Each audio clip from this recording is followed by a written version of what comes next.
जब वो दोनों दोस्त उस आइलैंड पर पहुंचे कि तभी अचानक वो आइलैंड हिलने लग गया। तभी खुलासा हुआ कि वो असल में कोई आइलैंड नहीं बल्कि एक बड़ी ब्लू व्हेल है जिसे बड़ी बड़ी लोहे की चेन से बांधा हुआ था। इसके बाद हमने कुछ हफ्ते पहले का सीन देखा जब आधी रात में एक जादुई सफेद घोड़ा एक किसान के खेत में घुसा और चारों तरफ भागकर उसका पूरा खेत तबाह कर दिया। अगली सुबह जब उस बूढ़े किसान ने ये देखा तो उसने उसके तीनों बेटों को बुलाया और उन्हें उनके तबाह हुए खेत को दिखाया। अब क्योंकि वो खेत उनका इकलौता कमाई का साधन बर्बाद हो चुका था, इसीलिए उस किसान ने अपने बेटों से आज रात खेत की रखवाली करने के लिए कहा ताकि वो उसे पकड़ सके जिसने ये सब कुछ किया है। उन तीनों भाइयों में से सबसे छोटा भाई है जॉन, इसलिए उन दोनों भाइयों ने ये जिम्मेदारी जॉन पर डाल दी। जॉन को अंधेरे से डर लगता है लेकिन फिर भी अपने पिता का भरोसा जीतने के लिए वो पूरे खेत की रखवाली करने के लिए मान गया। जब रात को जॉन उसके खेत की रखवाली कर रहा था तभी उसने उस चमकते हुए जादुई घोड़े को देखा। तब जॉन ने उसकी तरफ एक रस्सी फेंकी, वो रस्सी उस घोड़े के गले पर अटक गई और उस घोड़े ने जॉन को भी अपने साथ पूरे खेत में घसीटना शुरू कर दिया। फिर अचानक वो घोड़ा हवा में उड़ने लग गया जिससे जॉन को उसका खूबसूरत गांव दिखाई देने लग गया। ये देखकर जॉन खुशी से चिल्ला उठा लेकिन अगले ही पल वो दोबारा जमीन पर आ गिरा। जमीन पर आते ही वो घोड़ा एक दलदल में गिर गया।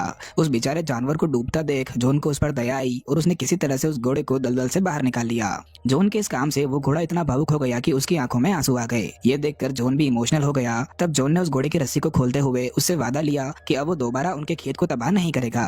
उस जादुई घोड़े के जाने के बाद जब जॉन ने उसके बर्बाद खेत को देखा तो वो समझ गया कि कल उसकी बैंड बजने वाली है। अगले दिन जब जॉन उसके अस्तबल में उठा तो वो उसके सामने दो शानदार काले शाही घोड़े देखकर हैरान रह गया। जब वो उन घोड़ों को देख रहा था तभी जॉन ने उसके पीछे से किसी की आवाज सुनी जिसे सुनते ही वो चौंक गया और जॉन ने जल्दी से एक नुकीला डंडा उठा लिया। लेकिन जब जॉन उस आवाज की तरफ बढ़ा तो उसने वहाँ पर एक छोटे घोड़े के बच्चे फोल को देखा जो बिल्कुल इंसानों की तरह बोल पा रहा था। फोल ने बताया कि जॉन ने पिछले रात जिस घोड़े को बचाया था वो उसकी माँ है और उन्होंने जॉन को तोहफे में ये दो घोड़े दिए हैं। साथ ही फोल को भी जॉन की मदद करने के लिए वहाँ भेजा गया है। जल्द ही जॉन के पिता को उसके तबाह हुए खेत के बारे में पता चला और वो गुस्से में चिल्लाने लग गए। ये देखते ही जॉन समझ गया कि वो मुसीबत में है। जब फोल ने जॉन को घबराते हुए देखा तो उसने जॉन को उसकी पीठ पर बिठाया और 150 की स्पीड में भागता हुआ जॉन को उसके खेत से बहुत दूर ले गया। इसके बाद जॉन ने कहा कि वो उन दोनों घोड़ों को बेचना चाहता है ताकि उनसे उसे थोड़े पैसे मिल जाए। फोल ने एक बार फिर अपनी शक्तियों का इस्तेमाल करते हुए सीटी बजाई जिससे वो दोनों घोड़े भी भागते हुए उनके पास आ गए। अब उन शाही घोड़ों को अपने साथ लेकर जॉन और फोल उनके लिए सही खरीदार ढूंढते हुए एक बाजार में पहुंच गए। वहां पहुंचते ही उन शाही घोड़ों को खरीदने वालों की लाइन लग गई, लेकिन लालच के चलते जॉन ने उन घोड़ों को उस शहर के सबसे अमीर आदमी को बेचने की पेशकश की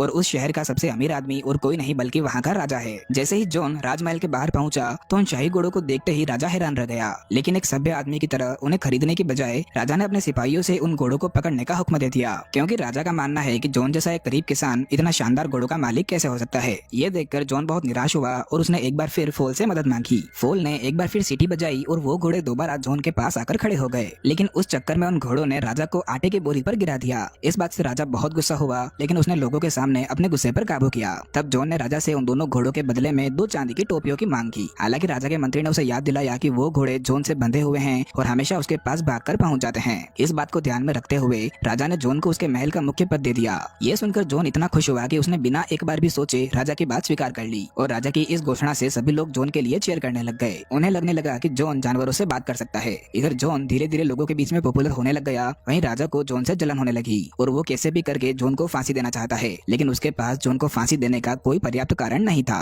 लेकिन एक दिन उसके दरबारी ने उसे एक आइडिया दिया। उनके प्लान के हिसाब से वो जॉन को एक फायर बर्ड को पकड़ने के लिए भेजेंगे। अब क्योंकि ये एक असंभव काम है इसीलिए जॉन इसमें फेल हो जाएगा और इस तरह से वो जॉन को सजा दे सकेंगे। ये सुनने के बाद राजा पागलों की तरह हंसने लगा और जॉन के पास ये फरमान भेज दिया गया।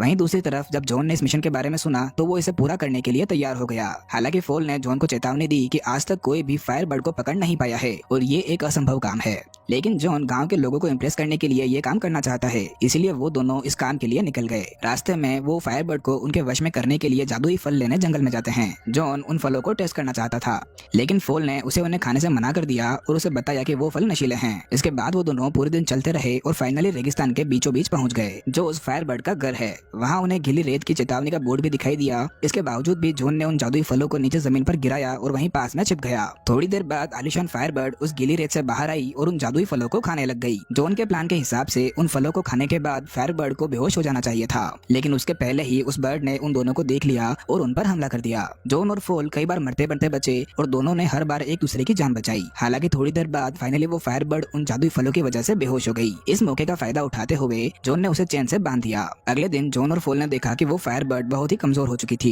और वो रो रही थी। फोल ने जॉन को समझाया कि वो बर्ड तभी जलती है जब वो आजाद होती है। अगर वो ज्यादा देर तक वहीं जमीन पर पड़ी रही तो उसकी सारी शक्तियाँ खत्म हो जाएंगी। ये सुनने के बाद जॉन को उस बर्ड पर दया आ गई और उसने उसे छोड़ने का फैसला किया। जैसे ही जॉन ने उस बर्ड की चेन्स खोली वो फिर से जलने लगी और ऊपर आसमान में उड़ गई। हालांकि जाने से पहले उसने जॉन के लिए उसका एक जलता हुआ पंख छोड़ दिया। अब क्योंकि उनका मिशन फेल हो चुका था इसीलिए फोल ने सुझाव दिया कि उन्हें वापस शहर नहीं लौटना चाहिए क्योंकि राजा जॉन को मार डालेगा। हालांकि जिद्दी जॉन का मानना है कि वो उस फायरबर्ड के पंख को दिखाकर ये साबित कर सकता है कि उन्होंने फायरबर्ड को पकड़ा था। लेकिन वापस शहर पहुंचते ही राजा ने जॉन को फांसी देने का आदेश दे दिया। जॉन ने उसे समझाने की कोशिश की कि उन्होंने फायरबर्ड को पकड़ लिया था लेकिन फिर उन्होंने उसे छोड़ दिया। लेकिन राजा को जॉन की इस कहानी पर यकीन नहीं हुआ और उसने जॉन की गर्दन को उसके शरीर से अलग करने का आदेश दे दिया। लेकिन ठीक उसी समय वही आलीशान फायरबर्ड वहाँ पर पहुँच गई जिससे पूरे राज्य में तेज रोशनी चमकने लग गई। दरअसल उसने जॉन की मदद की पुकार सुन ली थी और वो उसकी मदद करने के लिए वहाँ पर आई थी।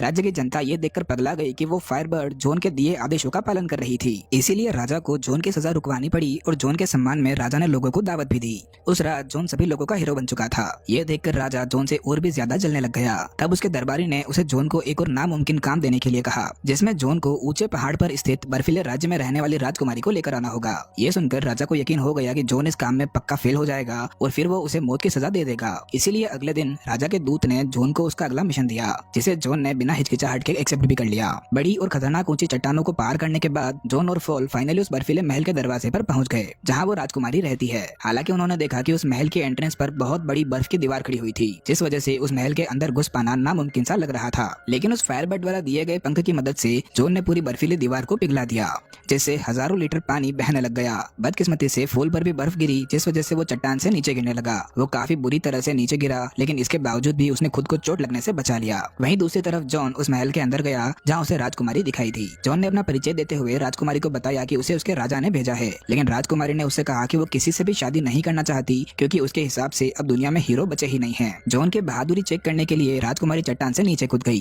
तभी जॉन भी उसे बचाने उसके पीछे कूद गया। जॉन के साहस से प्रभावित होकर राजकुमारी ने उसके गाउन को पैराशूट में बदल दिया और धीरे धीरे नीचे जाने लगी। लेकिन तभी जॉन ने गलती से राजकुमारी के गाउन में छेद कर दिया जिस वजह से वो दोनों तेजी से नीचे गिरने लगे। ऐसा लग रहा था कि दोनों बुरी तरह से मरने वाले हैं। लेकिन तभी हमने फूल को उसके पंखों के साथ उड़ते हुए देखा और उसने उन दोनों को बचा लिया। बाद में उस रात को राज्य वापस लौटते समय उन तीनों ने जंगल में रात बिताई। उस समय फूल ने जॉन को राजकुमारी को वहीं छोड़कर वहां से भाग जाने की सलाह दी लेकिन जॉन ने मना कर दिया। राजकुमारी जो उन दोनों की बातें सुन रही थी वो जॉन की वफादारी देखकर हैरान रह गई। अगली सुबह वो तीनों राज्य में लौट आए जहाँ सभी ने जॉन को एक हीरो की तरह स्वागत किया। सभी लोगों ने हैरानी से देखा कि जॉन ने उसका ये मिशन भी पूरा कर दिया। ये देखकर राजा को जॉन से और भी ज्यादा जलन होने लगी। इसके बावजूद भी राजा को एक बार फिर जॉन को इनाम देना पड़ा। बाद में उस रात को जॉन ने फूल को बताया कि वो राजकुमारी को पसंद करने लगा है और वो राजकुमारी से मिलने चला गया। जॉन ने कुछ फूल लिए और राजकुमारी के कमरे की खिड़की पर पहुंच गया। लेकिन तभी उसने देखा कि राजा का दरबारी राजकुमारी के पहनने के लिए कपड़े लेकर आया हुआ था। थोड़ी देर बाद राजकुमारी फाइनली राजा से मिली और उसे देखकर राजकुमारी ने कहा कि वो तो उसके पिता की उम्र का है। वहीं बाहर की तरफ राजा और राजकुमारी को साथ देखकर जॉन काफी निराश हुआ। राजा अगले दिन ही राजकुमारी से शादी करना चाहता है लेकिन राजकुमारी ऐसा नहीं चाहती। शादी को टालने के लिए राजकुमारी ने कहा कि उसके परिवार की परंपरा है कि वो सिर्फ एक स्पेशल अंगूठी को पहनकर ही शादी करते हैं। लेकिन दुख की बात यह है कि वो अंगूठी समुद्र में कहीं खो गई है। यह सुनकर राजा बहुत गुस्सा हुआ और उसने एक बार फिर जॉन को एक मुश्किल काम सौंप दिया। उसी रात हमने देखा कि फूल को आसमान में एक व्हेल की आत्मा दिखाई दी। फूल ने फिर सूरज, चांद और हवा से बात की और उसे पता चला कि राजकुमारी की वो अंगूठी एक बड़ी सी व्हेल के पेट में है जो कि अब एक आइलैंड में बदल चुकी है। अगली सुबह जॉन और फूल उस व्हेल फिश की खोज में निकल गए और उन्होंने देखा कि व्हेल को बड़ी लोहे की चेन से बांधा हुआ है। फूल ने जब उस व्हेल से बात की तो उसे पता चला कि उसे सजा के तौर पर यहाँ बांध कर रखा हुआ है क्योंकि उसने सिर्फ मस्ती के लिए कई सारी शिप्स को निगल लिया था। हालांकि उस समय वो जवान और नासमझ थी लेकिन अब उसे उसके किए पर पछतावा होता है। ये कहने के बाद व्हेल की आंखों में आंसू आ गए। तभी जॉन को एक आइडिया आया कि उन्हें व्हेल को छींक खाने के लिए मजबूर करना चाहिए। ऐसा करने से व्हेल की चेन्स टूट जाएंगी। इसीलिए फूल और जॉन व्हेल की नाक में घुसे और उसे खुजली करने लग गए। उनका ये प्लान काम कर गया और इतनी विशाल व्हेल को छींक आ गई। छींकने की वजह से व्हेल की चेन्स टूट गई और तभी वो सारी शिप्स भी उसके पेट से बाहर निकल आई। तब उस व्हेल ने जॉन और फूल को धन्यवाद कहते हुए उन्हें वही अंगूठी दे दी। अगले सीन में वो दोनों राजकुमारी को अंगूठी देने के लिए उसकी खिड़की पर पहुंचे लेकिन तभी एक गार्ड ने उन्हें देख लिया। वहीं राजा के दरबारी ने भी उन्हें देख लिया और जल्दी से जॉन को पकड़ने का आदेश दे दिया। इस हंगामे से राजा भी जाग गया और और अपनी बंदूक लेकर वो भी खिड़की पर आ गया। जैसे ही उसने फॉल को देखा, उसने बिना सोचे उस पर गोली चला दी। वहीं दूसरी तरफ गार्ड्स ने जॉन को गिरफ्तार कर लिया और उस पर राजकुमारी को किडनैप करने का झूठा इल्जाम लगा दिया। इसके बाद राजा राजकुमारी से शादी करने के लिए तैयार हो गया, लेकिन और समय मांगने की कोशिश में राजकुमारी ने राजा से कहा कि वो उसकी दादी का नुस्खा इस्तेमाल करे ताकि वो दोबारा जवान हो जाए। उसने बताया कि उसके लिए राजा को 3 डेगचियों में से नहाना होगा, एक जिसमें उबलता हुआ पानी होगा, दूसरी में बर्फीला पानी और तीसरी में उबलता हुआ दूध होगा। राजकुमारी ने काफी शातिर प्लान तो बना लिया था, लेकिन ये प्लान जॉन के लिए मुश्किल बनने वाला था। राजा के दरबारी ने सोचा कि हो सकता है ये कोई जाल हो, इसीलिए उन्हें सबसे पहले जॉन को इस प्रक्रिया से गुजारना चाहिए। फिर रात को राजकुमारी फॉल के पास गई और उसे बताया कि उन तीनों डेगचियों से किस तरह से बचा जा सकता है। उसने खुलासा किया कि पहली डेगची में उसकी दादी की अंगूठी डालनी होगी, दूसरी में फायरबर्ड का वो पंख और तीसरी डेगची में जिंदगी और मौत का फूल डालना होगा, जो कि इस दुनिया के आखिरी छोर पर मौजूद है। ऐसा करने से जॉन को उन डेगचियों में कूदने के बाद भी कोई नुकसान नहीं पहुंचेगा। राजकुमारी ने कहा कि अब यही एक तरीका है जिससे वो जॉन को बचा सकते हैं। फॉल, जो कि पहले से गोली लगने की वजह से जख्मी है, वो जानता है कि इस मिशन में उसकी जान भी जा सकती है, लेकिन फिर भी वो अपने इकलौते दोस्त के लिए फूल लेकर जरूर आएगा। अब क्योंकि फॉल उड़ नहीं सकता, इसलिए वो तेजी से भागता हुआ दुनिया के आखिरी छोर तक पहुंच गया। किस्मत से फॉल को वो फूल मिल भी गया, लेकिन उसने उसे चेतावनी दी कि जो कोई भी उस फूल को तोड़ेगा वो अपनी मौत को न्योता देगा।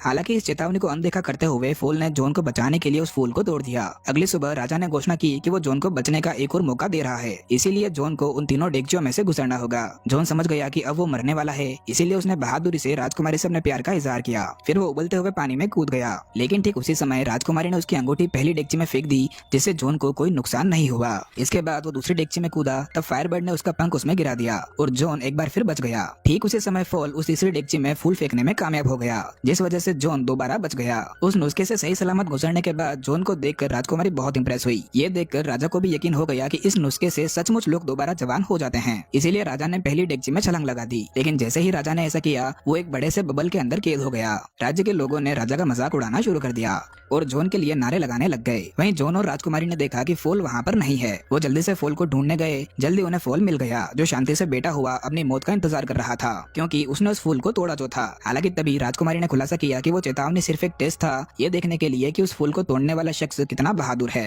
राजकुमारी ने बताया कि अगर फॉल उस फूल को नहीं तोड़ता तब तो वो पक्का मारा जाता, लेकिन अब वो नहीं मरने वाला है। ये सुनते ही फॉल खुशी से उछल पड़ा और अपने बेस्ट फ्रेंड को गले लगाया। फाइनल सीन में राज्य की जनता ने जॉन के नाम के नारे लगाए और उसे उनके राज्य का नया राजा बनने के लिए कहा। जॉन ने भी खुशी खुशी उनकी बात मान ली और वादा किया कि वो हमेशा उनकी हिफाजत करेगा। इस मूवी के अंत में जॉन और राजकुमारी ने एक दूसरे से शादी कर ली और खुशी खुशी उस राज्य के राजा रानी